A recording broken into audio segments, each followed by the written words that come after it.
මේ බණහන් දෙන මිනිස්සු අතර සුගතිය යන කෙනා වෙනස්.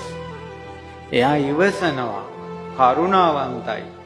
එයා සිල් රකිනවා, සවන් යොමු කරගෙන බණහනවා. එයාගේ ඔළුවේ කලකොලොප්පන් තියාගන්නේ නැහැ එයා. තරහ ක්‍රෝධ අත්හරිනවා.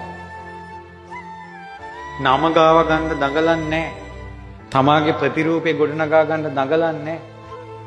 එයා අහිංසකයි. කෝටි 800 මහ පොළොවට ගෙන නියසිල යනු කීයක්ද කියලා ඔයාලගේ මොලෙන් ගණන් හදලා බලන්න. කී දෙනෙක්ද මරණයට පස්සේ දෙවියන් අතර යන්නේ කියලා.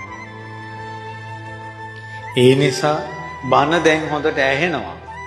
පිනුත් කරනවා. රම්මැලි මහසෑය වඳිනවා. රහතුන්ට වඳිනවා. මේ ඔළුව දැන් සුද්ධ කරගන්න. කීකාට දොස් කියන්න එපා. ගරහන්න එපා. නින්දා කරන්න එපා. ගෙවල් වල ගහ මරා ගන්න එපා. මිනිස්සු හිනස් වෙන විදිහට ජීවත් වෙන්න එපා. දැන් බණක් අහලා මොකක් හරි ජීවිතේට සැනසෙල්ලක් එපෑය. ඒකයි පින්වතුනි